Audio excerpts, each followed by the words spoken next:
Bom, querido, nós estamos, hoje como vocês sabem, nós temos 3 cultos no domingo, né?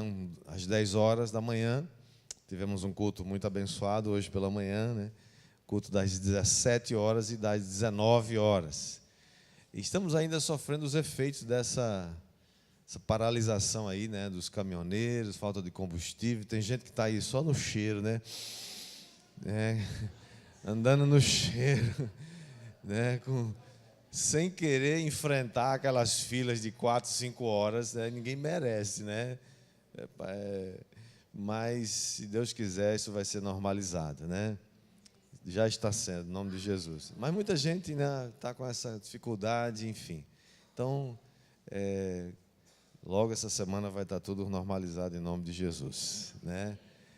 E quero dar os bem-vindos a você.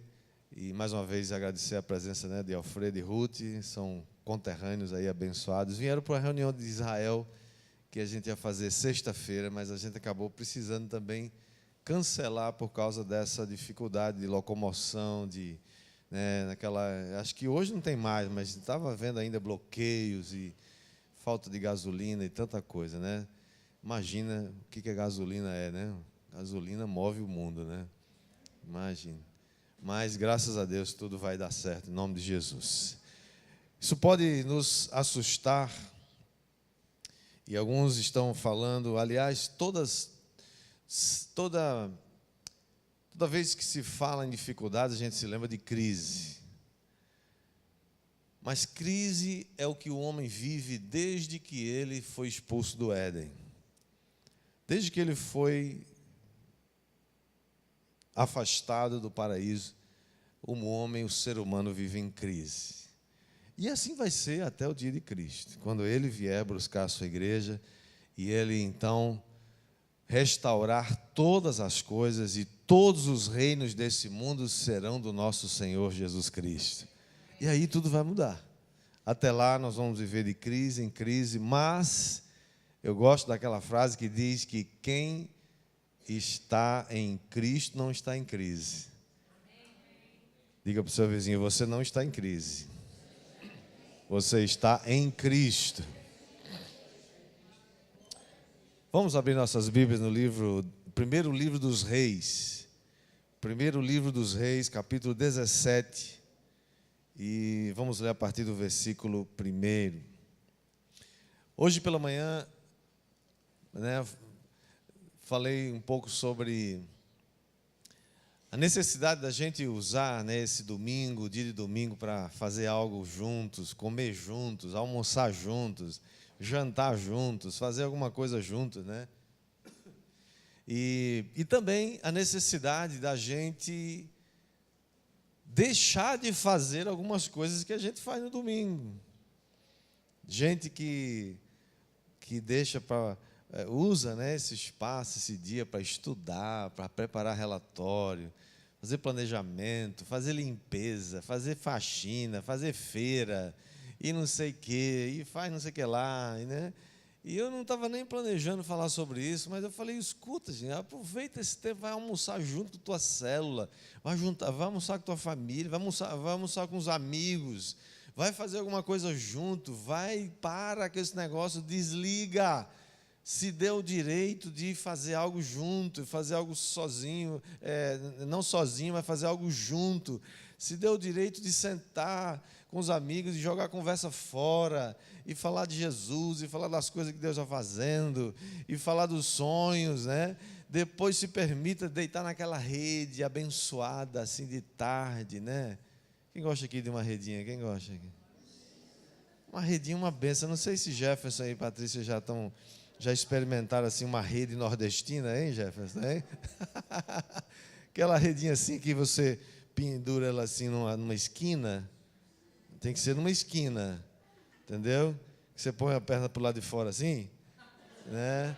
Aí a parede tem que estar aqui nessa, tem o ângulo, tem um ângulo aqui, um ângulo de uns 40 graus mais ou menos. E aí você bota a perna para o lado de fora assim, dá aquela empurradinha. Aí fica. Aí ele vai perdendo a força porque o atrito começa, né, a diminuir e tal. Aí você Dá outra empurradinha assim, leva aí de novo. E aquele ventinho, rapaz, o negócio é bom demais. Tem gente que não consegue fazer isso, fica se sentindo culpado. Meu Deus, tem que fazer alguma coisa, cadê o livro, cadê não sei o quê, cadê, tem que estudar, tem que não sei o que lá. Para com isso. O próprio Deus trabalhou 6 dias e no 7º ele descansou. 7º dia ele descansou. Não é que Deus se cansa, ele deu exemplo, né? Esse 7º dia, no dia que você descansa, você não está dizendo assim, olha, não tenho o que fazer, eu estou aqui de bobeira. Não, você tem muito o que fazer. Amanhã, segunda-feira, é dia de trabalho. Você vai trabalhar bastante, vai acordar cedo, vai planejar, vai fazer as coisas organizadamente, com planejamento. Você tem que ter esse foco, né? Você tem que ser focado, você tem que saber para onde você vai. Tudo isso é importante, mas a palavra de Deus diz: trabalhe os 6 dias e descanse no 7º. Descanse. Esse dia de descanso, sabe para quê? Para você mostrar a Deus o quanto você é grato. Quando você é grato, Senhor, obrigado pela semana que o Senhor me deu. Trabalhei muito essa semana, dei fruto, o Senhor abençoou o trabalho das minhas mãos. E o Senhor vai abençoar, amanhã começa de novo, o Senhor vai abençoar o trabalho das suas mãos. Mas hoje você está dizendo: Senhor, obrigado, porque cheguei até aqui, o Senhor me deu saúde, me deu paz. Quero te agradecer pelos meus familiares, pelos meus amigos. Que privilégio a gente comer junto, né? Imagina comer aquela picanha hoje. Eu soube que teve gente que foi para o Só e Brasa só pela inspiração que recebeu de manhã. Não é verdade? Só não convidaram o pastor, esse foi o problema deles. Pecado. Mas por que eu estou falando isso, irmão? Para a gente ter essa gratidão no coração da gente. E saber que Deus é quem dá força para a gente prosperar. Ele vai abençoar o trabalho diligente da sua mão. Seja diligente. Não é ficar amanhã, a semana inteira, de braços cruzados, esperando Deus fazer as coisas. Não, você vai sair e Deus vai abençoar o que você vai fazer.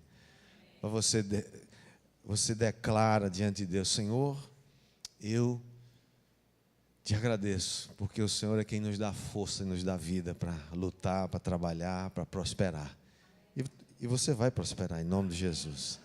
Mas não precisa você estar, né? Quando você diz que precisa de 7 dias para trabalhar e para fazer as coisas, você está dizendo que você não confia em Deus. Você está dizendo que você não confia no que Deus ensinou na sua palavra. Então eu gostaria de compartilhar isso com você, porque de manhã foi uma benção. No final do culto, muita gente chegou: pastor, e agora? O que é que eu faço? Eu ia fazer faxina hoje, eu ia fazer não sei o quê, eu ia fazer... Você que sabe, né? Você que sabe o que você vai fazer. Eu prefiro, né, crer que Deus vai abençoar, né? Quando a Bíblia fala sobre descanso, né, a palavra hebraica para descanso é Shabat. Quer dizer, descanso, descanse. Não só descansar o corpo, descansar em Deus. Confiar em Deus. Que você descansa, mas Deus trabalha em seu favor. Amém? Vamos ler, vamos ficar todos de pé. A gente vai ficar sentado um bom tempo, né? Vamos ler o primeiro livro dos Reis, capítulo 17. Vamos ler a partir do versículo 1. Diz assim: Então Elias, o tesbita dos moradores de Gileade, disse a Acabe: Tão certo como vive o Senhor, Deus de Israel, perante cuja face estou, nem orvalho, nem chuva haverá nestes anos, segundo a minha palavra. Veio-lhe a palavra do Senhor, dizendo: Retira-te daqui, vai para o lado oriental e esconde-te junto à torrente de Querite, fronteira ao Jordão. Beberás da torrente, e ordenei aos corvos que ali mesmo te sustentem. Foi, pois, e fez segundo a palavra do Senhor. Retirou-se e habitou junto à torrente de Querite, fronteira ao Jordão. Os corvos lhe traziam pela manhã pão e carne, como também pão e carne ao anoitecer. E bebia da torrente, mas passados dias a torrente secou, porque não chovia sobre a terra.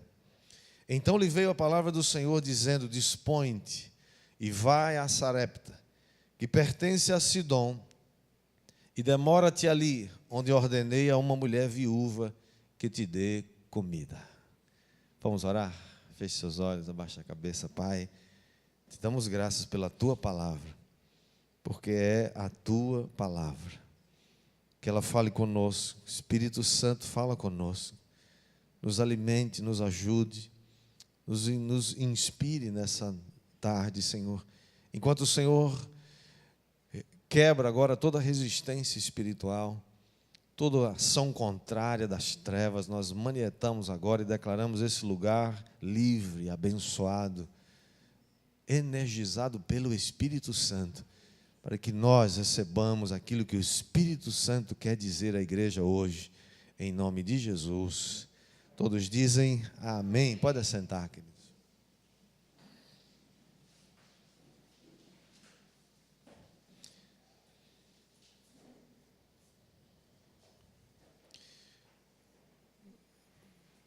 O tema da nossa mensagem hoje, que é um tema de uma nova série, é em tempos de crise. O que você faz em tempos de crise? O que você pensa em tempos de crise?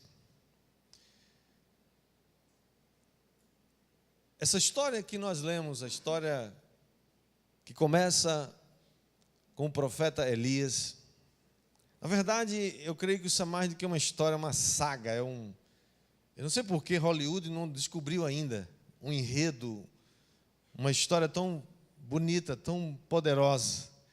Eles fazem tanta coisa que não devia fazer, né? Inventam tanta coisa aí, criam tantas bobagens. Mas aqui nós vamos começar a mergulhar numa história belíssima e ao mesmo tempo uma história de muitas coisas que quase arrepiam a gente.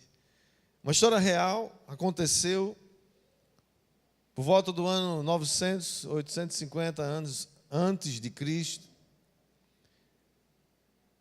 E o ambiente, para você entender o que vai desenrolar nos próximos capítulos, você precisa compreender o ambiente que havia, especialmente o ambiente espiritual.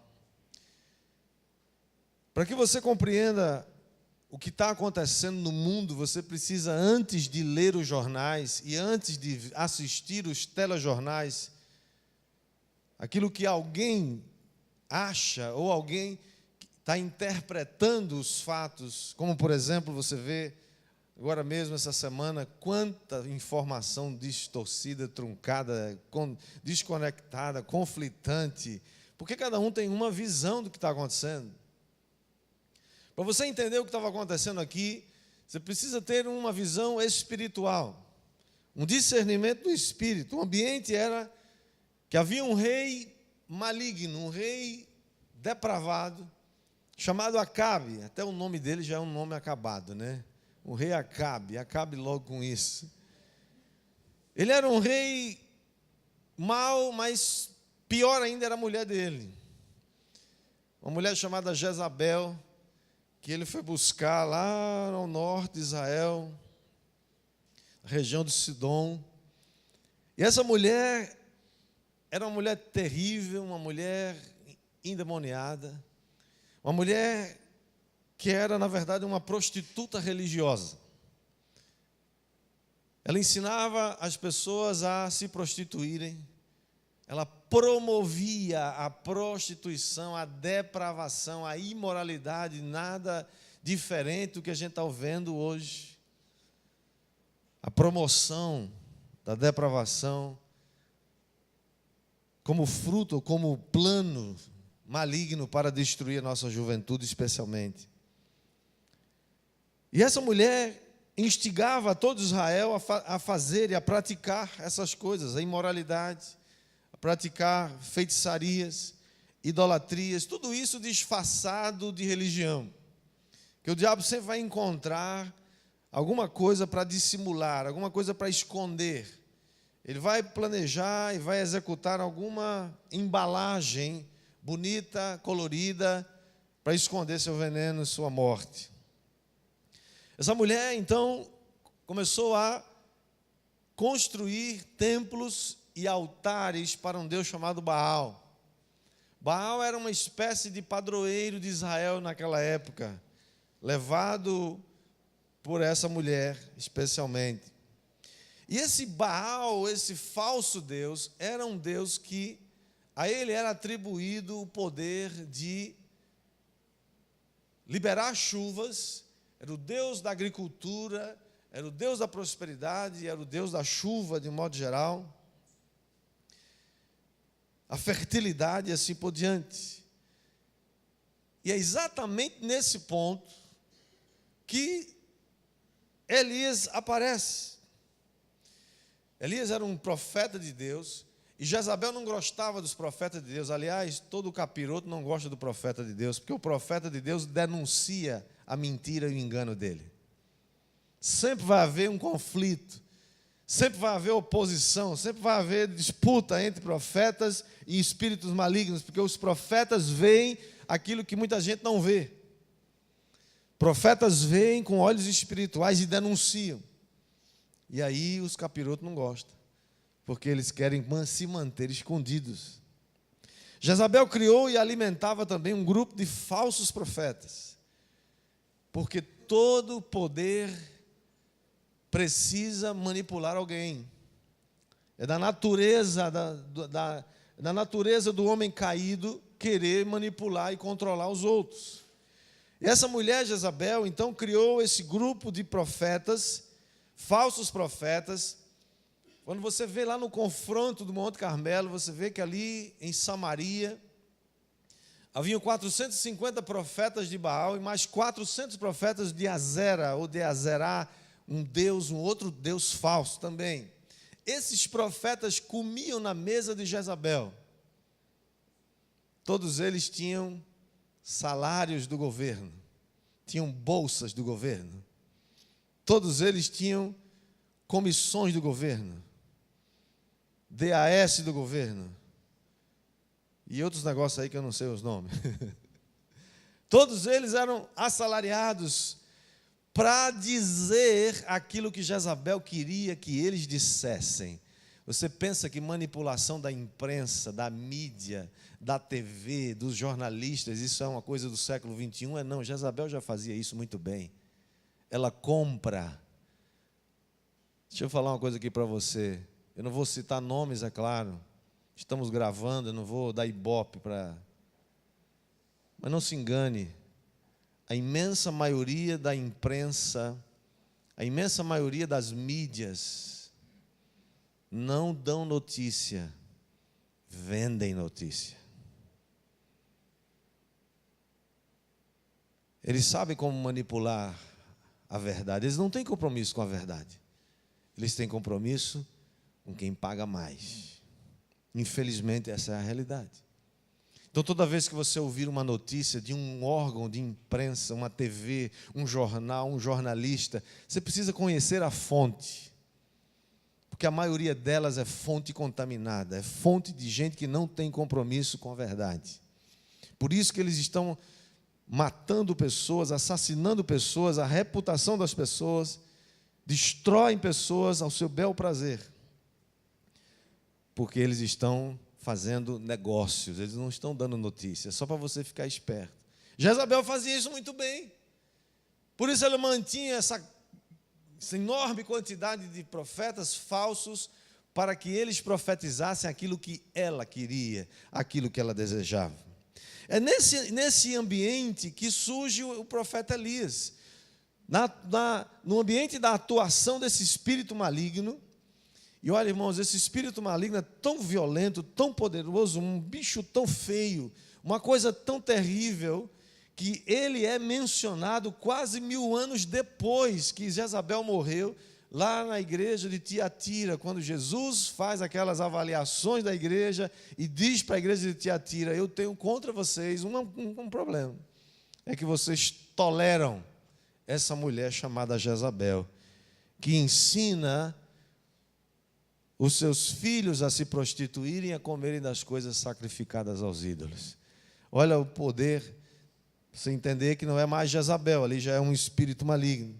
Elias aparece de repente. Elias não é uma pessoa que que não tem nenhum registro anterior a esse texto de 1 Reis 17. Elias não tem filiação, a Bíblia não revela de quem são seus pais, o que ele fez antes, onde ele estudou, onde ele se preparou. Simplesmente ele aparece na história e diz: Elias o tesbita, que morava numa região chamada Gileade, aparece e vai lá a Acabe, o rei, e faz um decreto. Um decreto simplesmente confrontador. E ele diz, versículo 1: disse Acabe: tão certo como vive o Senhor, Deus de Israel, perante cuja face estou, nem orvalho, nem chuva haverá nestes anos, segundo a minha palavra. Nós aprendemos aqui algumas coisas, irmãos. Eu gostaria de compartilhar só 3 com você hoje, porque na próxima semana vai ter mais, em nome de Jesus. A primeira delas é: em tempos de crise, Deus continua sendo Deus. Diga comigo: em tempos de crise, Deus continua sendo Deus. Elias, é interessante que o seu nome significa: o meu Deus é Jeová. Sabe só alguém com esse nome? Mas seu nome: meu Deus é Jeová. Meu Deus é Jeová. Meu Deus não é Baal. Meu Deus não é Azera. Meu Deus é Deus. É o Deus Jeová. E Elias vai logo para o chefe da nação, para o presidente, para o ditador, para o imperador, sei lá o que, o rei, e diz: olha, rei, é o seguinte. Em outras palavras, Elias estava fazendo um decreto dessa maneira, dizendo assim: olha, você Acabe diz que Baal é Deus, que Baal é poderoso, que Baal é o Senhor da agricultura, que Baal é aquele que manda chuva, Baal é aquele que faz prosperar, Baal é o Deus da fertilidade, mas eu quero te dizer uma coisa: o meu Deus não é Baal, é Jeová. E eu vou te dizer uma coisa, em nome dele, nos próximos anos, não haverá chuva nem orvalho sobre a terra, segundo a minha palavra. Você já pensou, apareceu um Elias hoje para dizer assim: nos próximos anos não vai ter combustível. Uma semana e o Brasil já parou. Imagina 3 anos e 6 meses, como foi essa... Deixou de chover naquela época. O caos, acabou, quebrou o país. O que é importante, irmãos, é que nós saibamos de uma coisa, como Elias sabia. Elias tem claro, e nós precisamos ter também, que embora ele vivesse rodeado de corrupção, de idolatria, imoralidade, depravação, estima-se que nos templos que Jezabel construiu, haviam centenas, por que não dizer milhares, de prostitutas cultuais. Sabe o que era isso? Mulheres prostitutas que ficavam de plantão nos templos, e as pessoas iam ali, os homens iam ali para prestar um culto a Baal, e o culto era uma relação sexual com uma prostituta daquela, dentro do templo, à vista de todo mundo. Por causa disso, muitos bebês eram gerados indesejadamente, né? Não existia os métodos contraceptivos que a gente tem hoje, e por conta disso também conta a história que milhares e milhares de bebês foram abortados, jogados na lata do lixo, por causa dessa depravação. Irmãos, você não tem ideia do crédito de injustiça que isso se acumula no mundo espiritual. Mesma coisa que está acontecendo hoje. Essa semana eu vi grupos, especialmente de mulheres, na Irlanda, comemorando, celebrando que finalmente a Irlanda aprovou o aborto legal naquele país. As mulheres aplaudindo, emocionadas, se abraçando: finalmente conseguimos o direito de matar nossos próprios filhos. Que mundo é esse que a gente está vivendo, irmãos? Mundo de iniquidade, tempos de crise. E hoje já se matou mais bebês do que em toda a história dos seres humanos. Desde o ano passado, o século passado, quando na década de 70 ainda os Estados Unidos foi uma das primeiras nações a aprovar o aborto em qualquer época da gestação. Se estima que milhões e milhões e milhões, pelo menos uns 50 milhões de bebês são abortados todos os anos. Isso é um genocídio silencioso. Ninguém pode ouvir o grito desses inocentes mortos antes mesmo de nascer. Deus vai julgar isso um dia, não tem jeito. Que não seja você que está com a mão nesse negócio. E se porventura você já fez isso alguma vez na sua vida, é tempo de se arrepender, pedir perdão a Deus e sair de baixo, porque Deus vai cumprir seu juízo em cima disso, não tem jeito. Foi isso que aconteceu naquela época em Israel. Elias sabe que apesar disso tudo, Deus é o Deus de Israel, porque ele chega para Acabe e diz: olha, segundo a minha palavra, não vai chover. Mas eu quero deixar claro, em outras palavras, que eu estou falando isso em nome do Deus de Israel, não é no nome do Deus de Baal, é do Deus de Israel. Por quê? Porque apesar de a gente saber de tudo que está acontecendo ao nosso redor, no nosso país, irmão, nós temos que profetizar, temos que entender com olhos espirituais que Deus é o Deus do Brasil. Não, vou falar de novo, você não estava preparado para reagir a isso. Deus é o Deus do Brasil. Assim como Elias profetizou que Israel não era o Deus, Israel não pertencia a Baal, nós também declaramos que o Brasil não pertence à corrupção, o Brasil não pertence à depravação, o Brasil não pertence aos corruptos, aos imorais, nem a Jezabel, o Brasil pertence a Jesus Cristo. Chega de falar mal do Brasil, chega de dizer que o Brasil não tem jeito. Chega de dizer, amaldiçoar o país, chega, basta.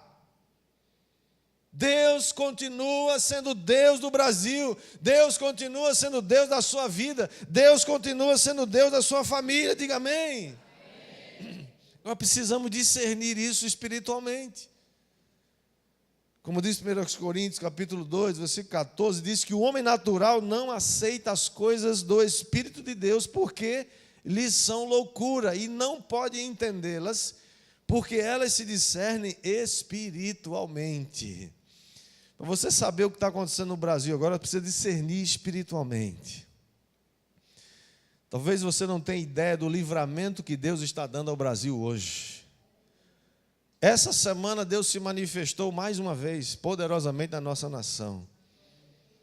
Deus tem nos livrado de um destino miserável e cruel que outras nações da América Latina, infelizmente, estão tendo.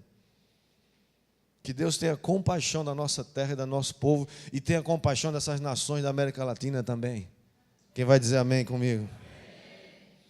E você pode pensar, mas Elias, então como é que é isso? Elias fez um decreto. Podemos fazer decretos hoje? Quando você fizer uma oração e um decreto em nome do Senhor, que Ele te deu o decreto para você fazer, não é o decreto que você faz da sua cabeça, saiba que o mesmo poder que foi liberado na boca de Elias também é liberado na sua boca. Você é alguém semelhante a Elias é alguém semelhante a você. Deus quer usar você para fazer decretos hoje, quem vai dizer amém? Não é qualquer decreto, não é o que você acha, não é o que dá na sua cabeça, não é fruto de uma raiva, de um impulso qualquer, não. É aquilo que o Espírito Santo quer usar a sua boca para fazer. Quem vai dizer amém aí? Em tempos de crise, irmãos, profetas fazem decretos em nome de Deus. Toda a natureza continua debaixo do poder de Deus, continua debaixo da autoridade de Deus. Toda a natureza continua e sempre estará debaixo do governo de Cristo. Quem vai dizer amém? A Bíblia tem muitos exemplos sobre isso. Por exemplo, Moisés pegou seu cajado, depois que Deus deu ordem a ele, disse: bate nas águas e as águas do Mar Vermelho vão se abrir. e as águas do Mar Vermelho se abriram, e o povo passou a pé enxuto. Havia uma necessidade de se passar naquele lugar. Josué, anos mais tarde, precisava vencer os seus inimigos, mas o dia estava acabando, e ele orou, e o Senhor fez o quê? O Senhor parou o sol, quase um dia inteiro, para que ele terminasse de vencer os seus inimigos. Quem vai receber isso aí em nome de Jesus? Jesus mais tarde fez o quê? Tempestade no mar da Galileia. Jesus faz, levanta-se, dá ordem aos ventos e ao mar, e eles se aquietam. As coisas desse mundo, os acidentes geográficos, as manifestações da natureza, não estão acima do poder que está à sua disposição. Você pode sim, você pode interferir para abençoar, nunca para brincar, mas para fazer algo que está sendo necessário ser feito. Naquele dia os discípulos iam afundar com tanta violência, com tanta tempestade no mar. Jesus se levantou e acalmou a tempestade. Você também tem o poder e a autoridade para acalmar as tempestades que se apresentam diante de você, ao seu redor. Quem recebe aí em nome de Jesus? Segundo lugar, em tempo de crise, Deus nos dá o natural e o sobrenatural. Diga comigo, em tempo de crise, Deus nos dá o natural e o sobrenatural. Versículo 3, o Senhor diz agora para Elias: Elias, retira-te daqui, vai para o lado oriental e esconde-te junto à torrente de Querite, fronteira do Jordão, e beberás da torrente, e ordenei aos corvos que ali mesmo te sustentem. Irmãos, há um tempo na vida para todas as coisas. Eclesiastes diz: há tempo de começar e terminar, tempo de semear e tempo de colher, tempo de falar e tempo de ficar calado. Tudo isso demonstra que você e eu precisamos ter a sabedoria de fazer a coisa na hora certa.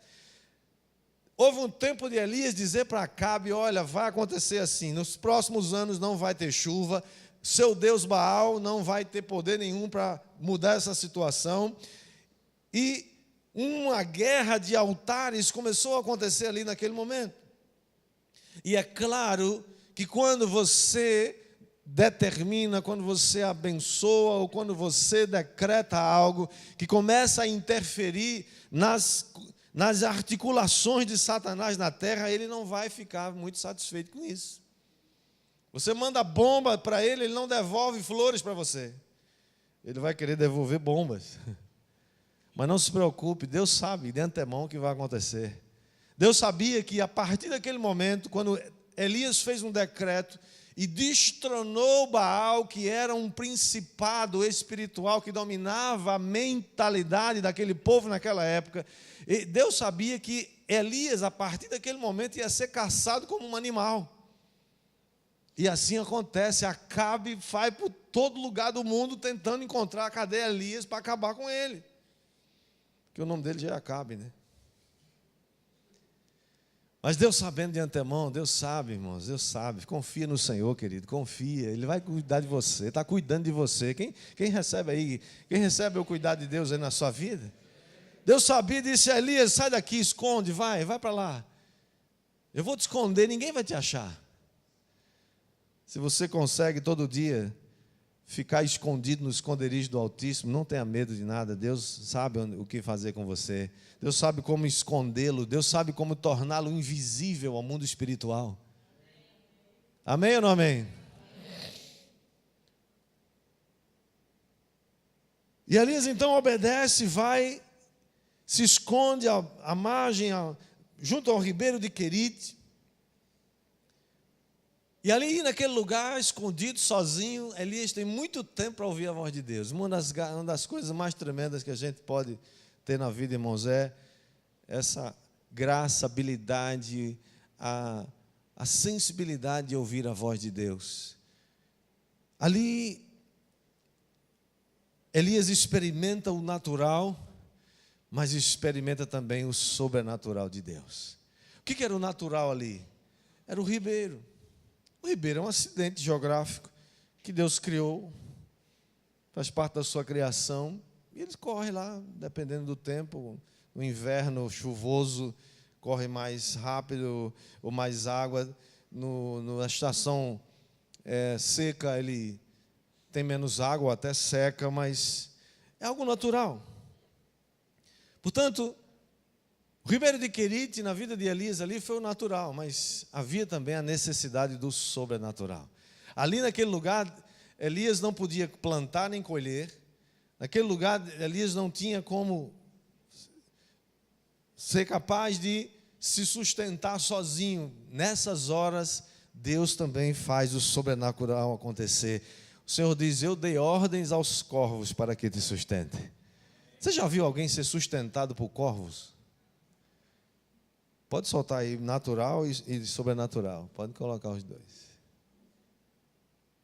Irmãos, esse é algo altamente inusitado, sim ou não? Você já viu a carne que o urubu come? Porque corvos é um negócio assim mais, né? Corvos. O que é corvos? Urubus. Aqueles bichos feios, né? Bicho todo. E mais ainda, esses corvos, você sabe, eles são aves de rapina. Eles são carnívoros, mas eles comem. Deus criou os urubus, é claro, porque eles fazem uma limpeza no mundo, né? Onde tem corpos em decomposição, cadáveres, eles estão lá, comendo, se alimentando daquilo, para limpar. É uma bênção de Deus, né? Mas ninguém quer ficar perto de um urubu desse, ninguém quer ficar perto de onde eles estão, porque ali só tem aquela carne estragada e assim por diante. Além do mais, no mundo antigo, quem sabe até hoje também, os corvos eram considerados portadores de maus presságios. Urubu, tem urubu aqui, urubu rodando ali, opa, tem alguma coisa feia ali, tem alguma coisa, ou tem alguma coisa morta, ou está alguém para morrer, né? Urubu tem esse negócio. Imagina, Deus então, irmãos, escolhe corvos. Vamos chamar corvos, né? Mais bonito. Deus escolhe corvos para alimentar Elias. Já imaginou o corvo chegando todo dia na sua janela com um pedaço de picanha? Irmão, porque eu não creio que Deus ia mandar o corvo levar uma carne estragada para Elias. É claro que não. Ele levou carne boa e levava pão fresquinho, olha só. Sanduba de carne. Aquele negócio bom, né? Todo dia, de manhã e à tarde. Todo dia, de manhã e à tarde. O cardápio não mudava, mas era fiel, não falhava dia nenhum. Dia após dia. Irmãos, você já viu alguém domesticar um corvo para fazer alguma coisa? Ninguém não tem notícia, isso é algo altamente sobrenatural. Isso significa que quando em tempos de crise, irmão, não se preocupe, Deus tem a provisão para você. Deus tem uma provisão para a sua vida, para a sua casa. Deus tem uma provisão para a sua necessidade. O problema é que às vezes a gente cria ou sonha com necessidades que não são reais. E a gente fica exigindo de Deus que Ele faça ou supra uma necessidade que não é real. Elias tinha necessidade de ser alimentado e ser escondido por um tempo. E ali acontece. Deus não está condicionado, irmãos, ao nosso natural e nem à nossa vontade. Deus tem seus planos, Deus tem seus métodos, Deus tem sua maneira de trabalhar. Se você conseguir relaxar em Querite, né, quem sabe Ele armou aquela redinha gostosa assim, naqueles arbustos ali perto daquele riacho, esperando um novo comando de Deus. Enquanto Deus não se move, não é tempo de você se mover. Às vezes a gente é tão agitado, estressado, ou quer fazer as coisas antes ou fora da vontade de Deus. Espera Deus se mover. Porque há um propósito em Querite. O que significa Querite? Querite é um lugar de treinamento. Querite é um lugar onde você está sendo moldado. Querite é um lugar onde você depende de Deus. Ali você não tem recurso nenhum. Se Deus não mandar os corvos, você não tem comida. Mas Deus é fiel para mandar a comida todo dia. Quem vai dizer amém? Querite é um lugar de corte, é um lugar onde você é modelado. Querite é um lugar onde se coloca as coisas no devido lugar, do tamanho certo. Mas tem um detalhe, Querite não é para sempre na sua vida. Querite é uma estação que Deus vai fazer você passar. Para quem sabe cortar aquelas coisas que não precisam levar na caminhada. Às vezes a gente aumenta ou leva tantas coisas com a gente. Pode ser orgulho, vaidade. Pode ser traumas, falta de perdão. Deus quer tratar com a gente em Querite essas coisas. Por quê? Porque Deus vai te usar poderosamente para alcançar coisas muito maiores. Quem vai receber aí? Deus estava treinando, preparando Elias para um confronto de poderes que ia definitivamente destronar Baal e que aquilo teria consequências enormes, mas ele precisava estar pronto espiritualmente para aquilo. Por isso ele precisava passar por Querite, enquanto Deus também está preparando o ambiente e o cenário. Irmãos, as coisas de Deus, só Deus sabe como é que Ele trabalha. Tenha fé, confie no Senhor, que Deus está trabalhando em nosso favor. Não acredite nessas teorias de conspiração que Deus está trabalhando contra nós. Ele está trabalhando a nosso favor.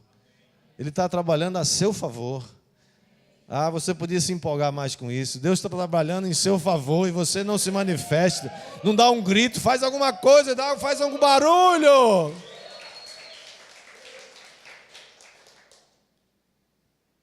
Em tempo de crise, Deus vai te dar o natural e o sobrenatural.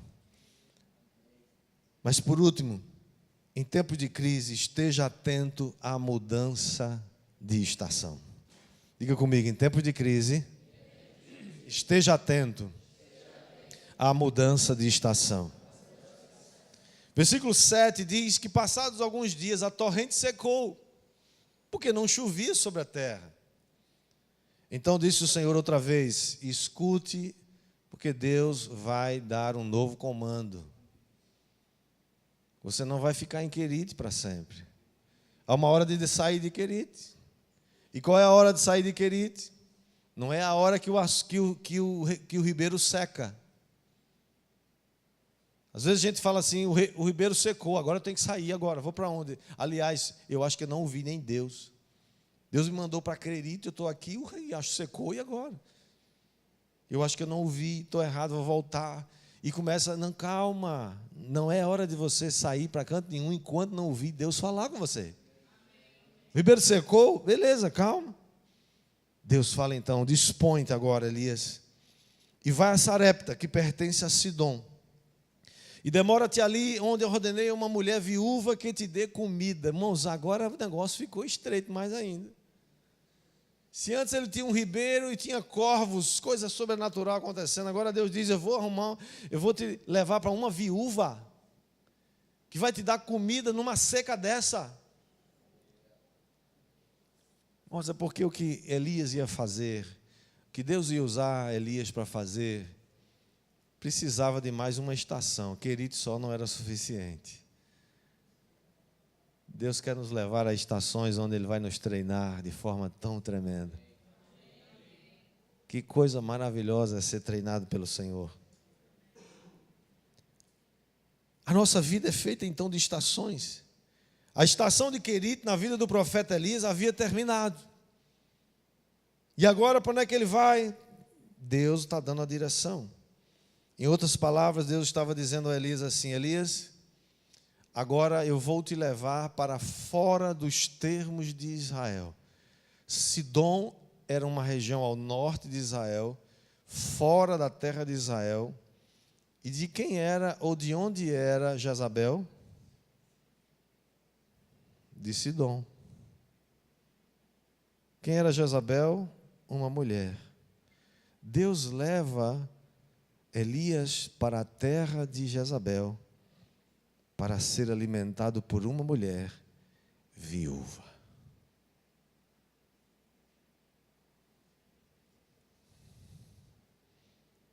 Nós vamos descobrir isso na próxima semana.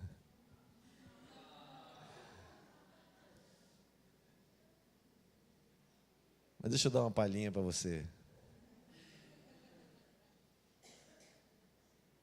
Quando a estação acaba, olhe para mim agora. Quando uma estação termina ou acaba, não significa jamais que a provisão também acaba. As estações mudam, mas a provisão permanece. Amém ou não amém? Tem algum crente aí que crê nisso? A provisão nunca acaba. A estação pode acabar ou pode mudar. Mudou a estação para Elias. Elias agora vai sair de Querite e vai para Sarepta. Você sabe que distância dá de Querite para Sarepta? Aproximadamente 150 quilômetros. Para ir a pé. Naquela época não tinha Uber. Tinha que ir a pé. E ele sai em direção a Sarepta. Sarepta significa lugar de fundição. Ali vai haver alguma outra coisa necessária para provar, preparar o caráter de Elias e prepará-lo para um grande confronto que vai trazer muita glória para Deus. O que você deseja na sua vida? Passar pela vida só tomando água do ribeiro e comendo de graça, comida que os corvos trazem para você? Ou você tem noção de que Deus tem mais para você? Que Deus quer te levar a um lugar mais alto? Que Deus quer te levar a um confronto maior com os poderes das trevas para usar você, como Ele usou Elias, para trazer glória ao seu nome e que todos possam dizer: só o Senhor é Deus. Eu creio, queridos, que em tempos de crise não é tempo de você se desesperar, nem ficar tentando encontrar culpados. É óbvio que 3 anos e meio de seca, sem chuva, trouxe um transtorno muito grande. Mas é tempo da gente parar de fazer coro com esses profetas do caos, que adoram, numa hora como essa, dizer, parece que eles enchem a boca, eles adoram falar que Deus está pesando a mão sobre o Brasil, Deus está trazendo juízo sobre não sei quem, Deus está ajustando contas. É claro que um dia Deus vai trazer juízo sobre todas as coisas, a Bíblia fala sobre isso, mas hoje não é tempo de juízo, queridos, hoje é tempo de graça. Hoje é tempo de arrependimento. Hoje é tempo de confessar pecado, deixar e se consertar com Deus. Hoje não é tempo de juízo, não.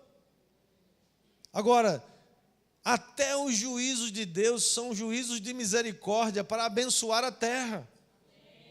Até esse decreto de Elias, dizendo não vai chover, e produziu muito problema, com certeza.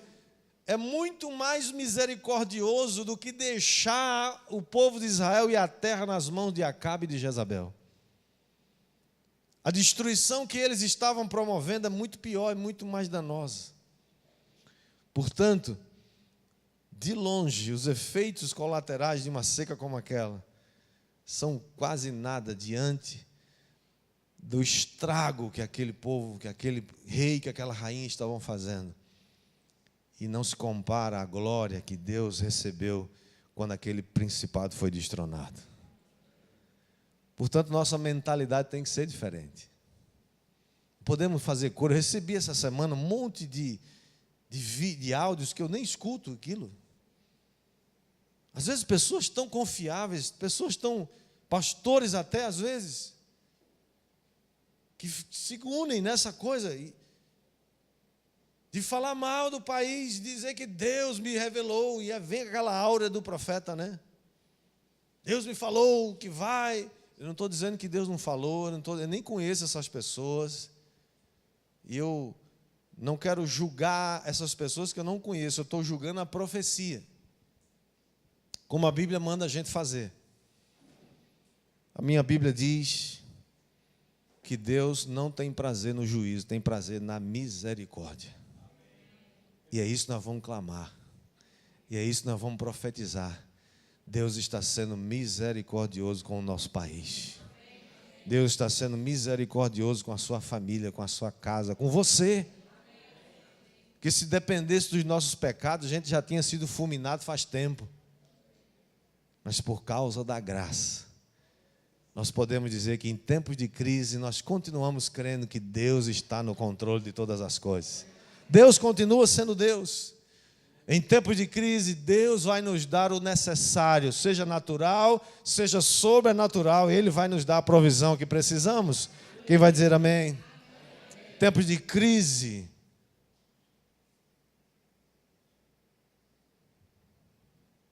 Ele continua no comando e no governo. Tempos de crise, Ele continua fazendo a provisão em qualquer estação da nossa vida. Todos os crentes em Jesus Cristo têm direito a essa provisão. Quantos crentes de Jesus tem aqui? Glória a Deus. Vou chamar a banda aqui na frente. Próxima semana, nós vamos a Sarepta. O que Deus reserva para Elias em Sarepta? O que Deus vai treinar na vida de Elias em Sarepta? Sarepta continua os tempos de crise, mas o desfecho dessa história, como toda história que Deus prepara e escreve, é uma história que vai trazer muita glória para Ele. E eu gostaria de profetizar na sua vida que tudo que você passa, está passando, as estações que você tem passado, Deus continua te dando a provisão, porque Ele quer te levar a um lugar de muita glória. Glória para Ele, glória ao nome dEle, e para a sua alegria e felicidade também. Vamos ficar de pé, vamos orar.